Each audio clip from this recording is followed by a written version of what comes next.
Israel has launched attacks on positions in Syria and Lebanon as part of its ongoing campaign against opposing militaries and armed forces in the Middle East. Now, look, before I go any further, I've covered past update reports about what I feel could be a regional war escalated by none other than the Israeli government.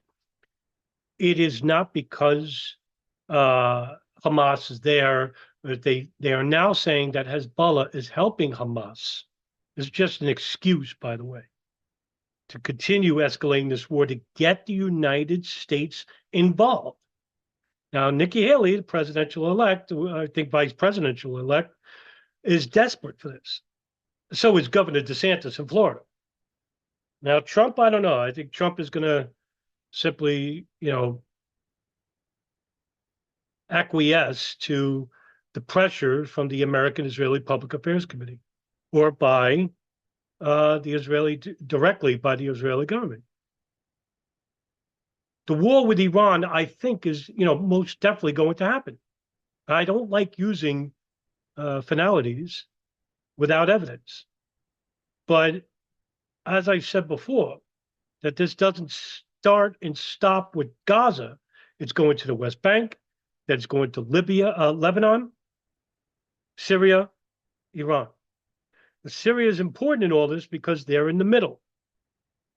That's the chain link between Iran and Hezbollah in Lebanon. And Israel's deathly afraid of Hezbollah. They have had past conflicts with Hezbollah without any successful results, starting in 2006. Israeli army struck military infrastructure belonging to the Syrian army. The Israeli military said in a post on the social media platform X on Tuesday. I'm calling it Twitter. Israeli military fighter jets also struck Hezbollah terrorist infrastructure in Lebanon. It added, promising it would continue to operate against any threat to Israel's sovereignty. Israel's sovereignty is threatened by Israel, not threatened by anybody else. They're making their own enemies. Look, this is not a one-sided issue here. Who are we not hearing from? The Gulf.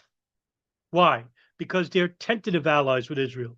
Israel's not allies or friends with anybody, not even the United States, or else they wouldn't commit espionage here in the United States. I'm covering that too with the Gerald Shea Memorandum. Go look at the playlist. That's talking direct information. I'm not speculating there. Okay? Israel, their own government is their own worst enemy. And when you're the perpetual victim of death and destruction, you're going to lash out. Even create wars when that doesn't have to be. It's not anti-Semitic to say so, or anti-Jewish. This is the freaking obvious now. 22,000 people are dead in Gaza. And the Israeli government are using its own propaganda machines to pump out saying that, well, every single Palestinian man, woman, and child, every single building, whether it be hospital or office building, is all Hamas controlled. So that means, yeah, it's a shame that civilians die, but that's the cost of doing war. Well, that's what Defense Minister Yoav Gallant said, the Israeli defense minister. I'm not making this up. This is all, news. And this is coming from certain news agencies that I would never really use in updates like this. Just to show you that even the allies to Israel, they're like, you may want to tone down the violent rhetoric. You just might, because it's looking bad now. I mean, when you bomb Red Crescent hotels, International Red Cross building hotels, hospitals,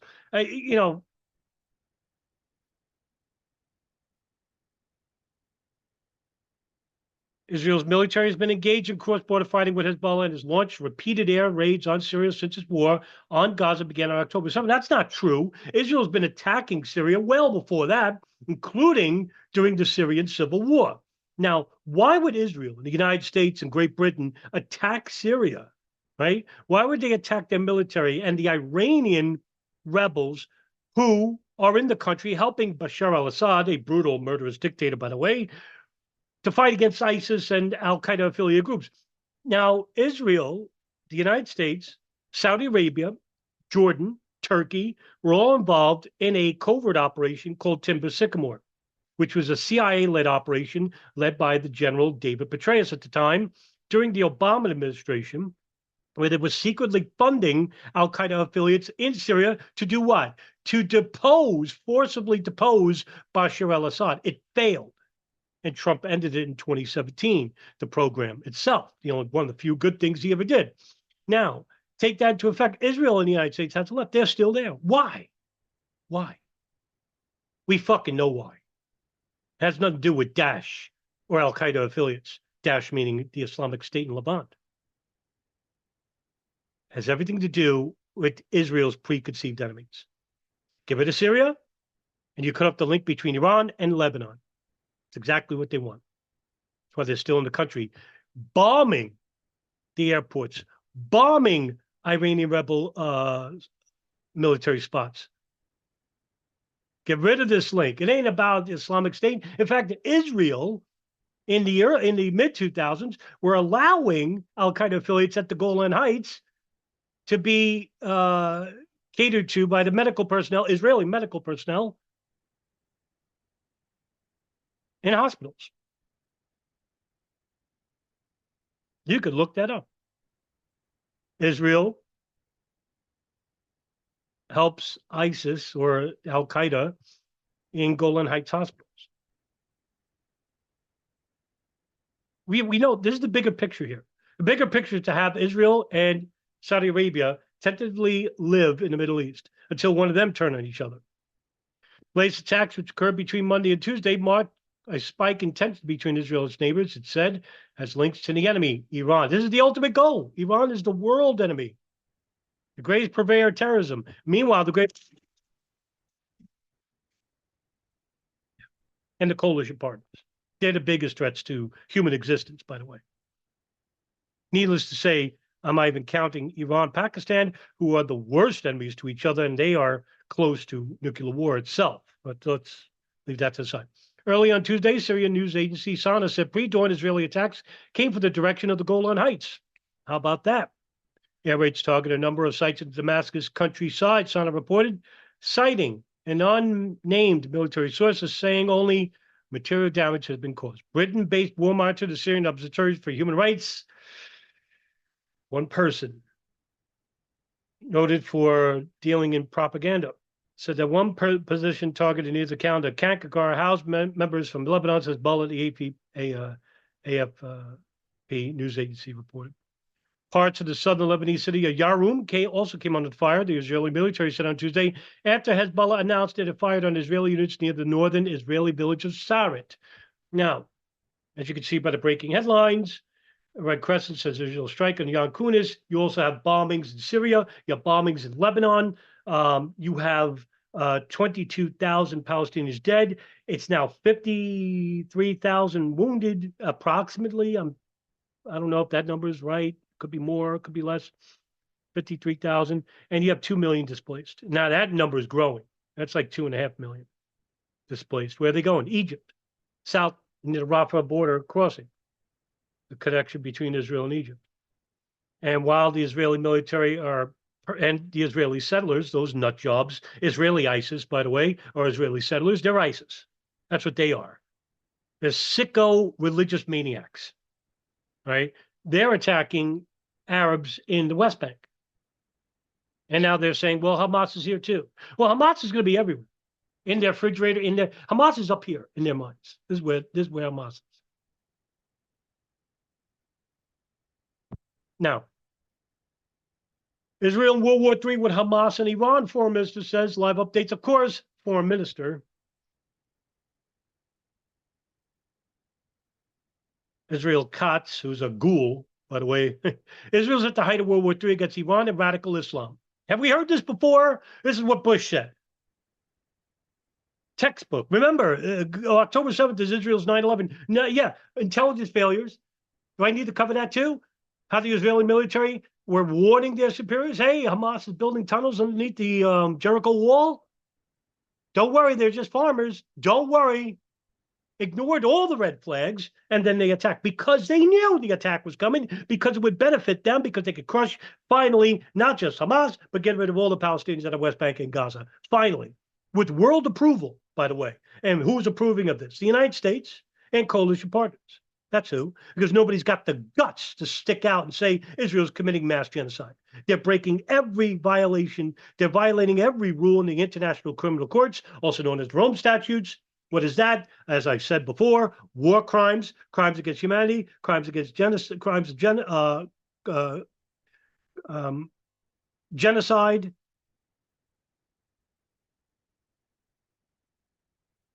That's what they're breaking here.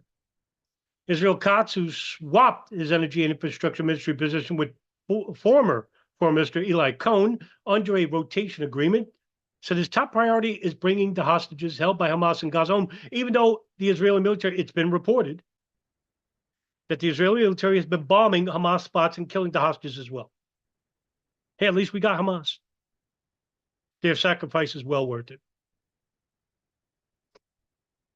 That's not to say Hamas hasn't killed people, but we haven't been told the truth about October 7th, just like we haven't been told the truth about 9/11. And all the anti-Semites, all the anti-Jews, they're hitching their ride.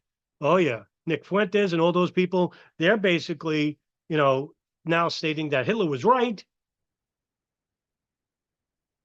Hamas didn't kill anybody on October 7th. All this freaking garbage I have to deal with on my end with 9/11. Did no planers, no hijacking, these people.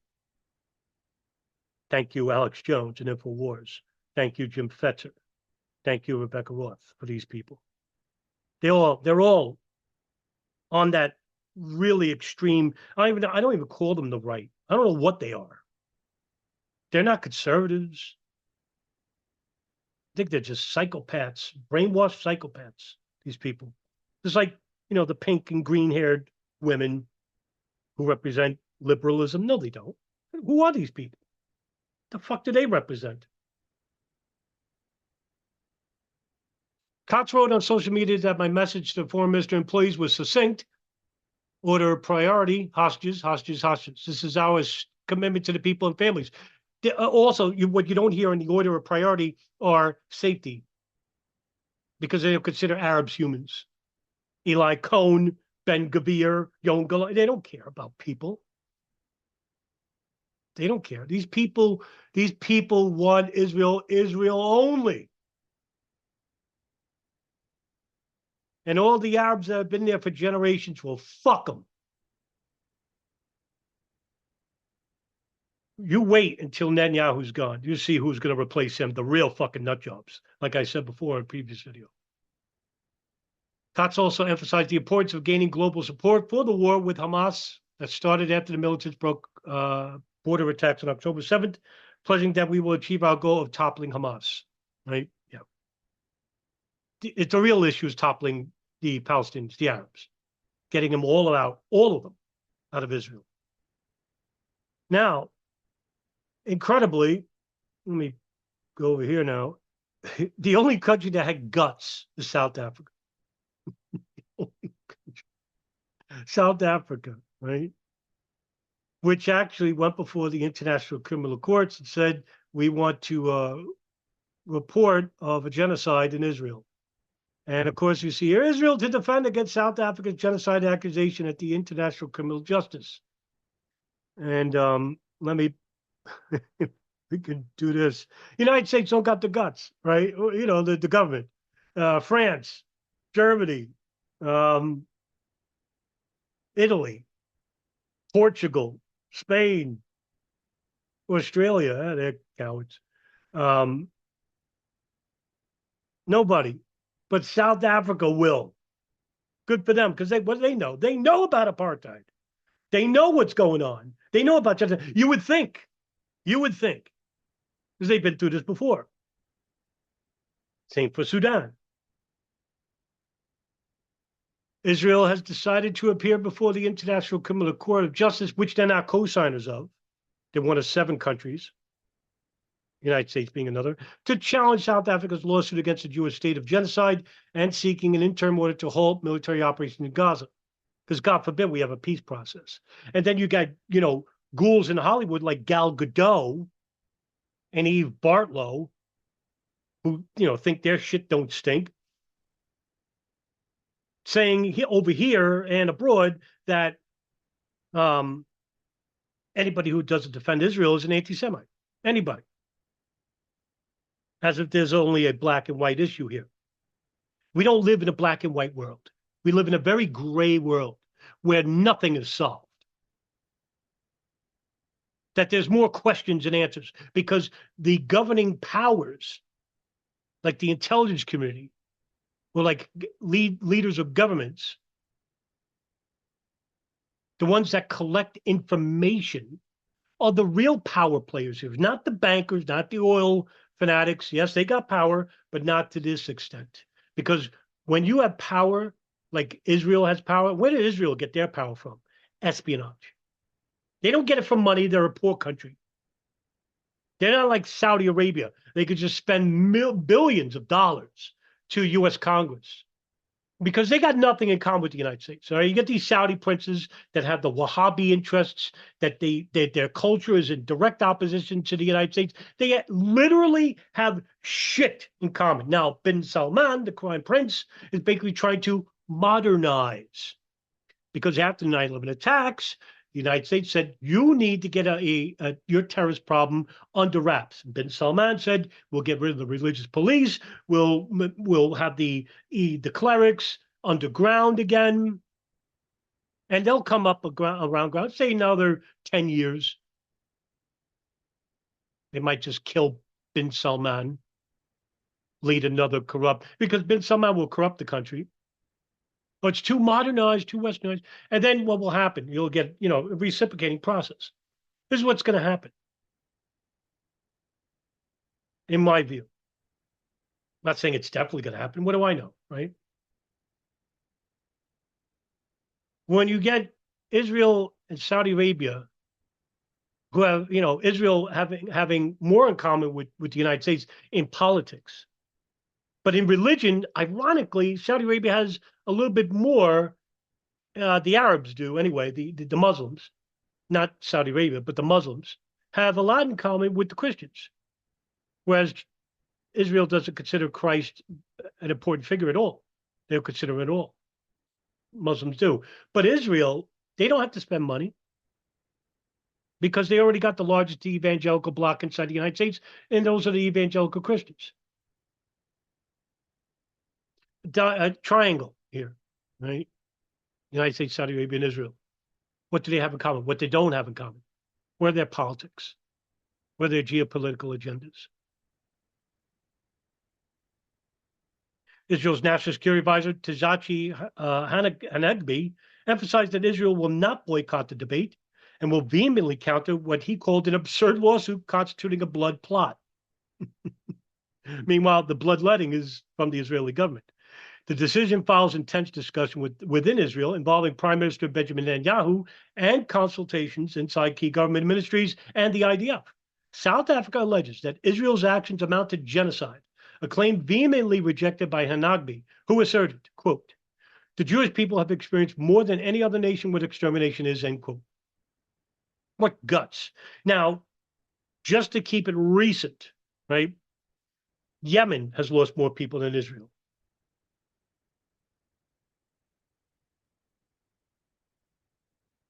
Iraq has lost more people than Israel. Libya has lost more people than Israel. Syria has lost more people than Israel. I would say the Muslims are the ones who are the biggest victims in all this. We have displaced them. We have bombed their countries. And then we scratch their heads. Conservatives go, where are all these refugees coming from? It's like they have amnesia. Not that they're just stupid, some of these people, but it's just that they have amnesia every 4 years. Where did the refugees come from? Well, let's see. Who creates the most sanctions around the world? The United States. Who has bombed more people around the world? The United States.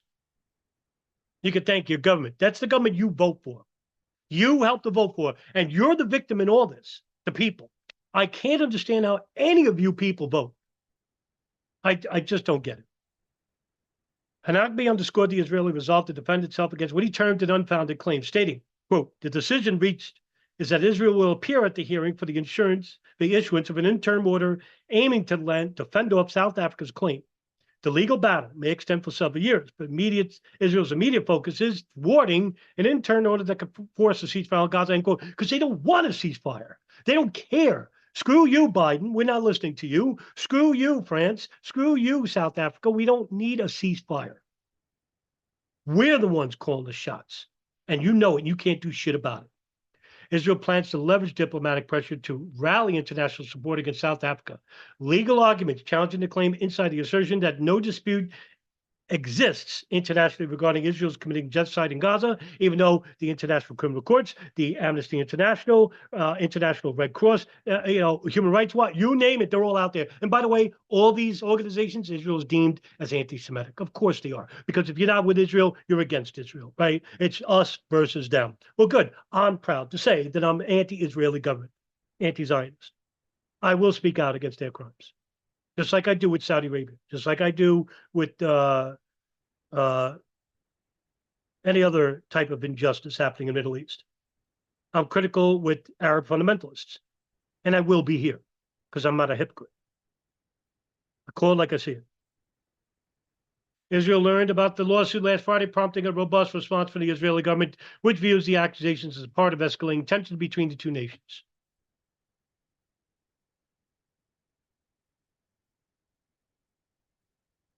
The Boy Who Cried Wolf is about a boy who goes and says, there's a wolf, there's a wolf, there's a wolf, and meanwhile, there's nothing there. And when the people just basically say as a whole, hey, this kid's a liar, meanwhile, the wolf comes, kills the kid, nobody believes him when he cries wolf. No one's going to believe Israel anymore, even for the people who are suffering from anti-Semitic attacks. No one's going to believe them anymore. And who's the real victims? The real victims are the Jewish people of Israel. Not all of them are guilty for having Netanyahu serve as a six-term prime minister. Thousands took to the streets. Those are the people we should support. There's not just one victim here. There's multiple. Everyone's a victim in war. Everybody. Except for the people that perpetrated. They're the guilty ones. But they're only there because you support them. And I'm telling you, in my minuscule audience, to anybody watching this, past or present, present or future, what am I talking about? Past. That, hey, stop voting for these people. Demand better government. You deserve it. And so do the victims of war. That's the end of this video, everybody. Listen, have a good day. Enjoy the rest of the week. And I'll see you in the next video.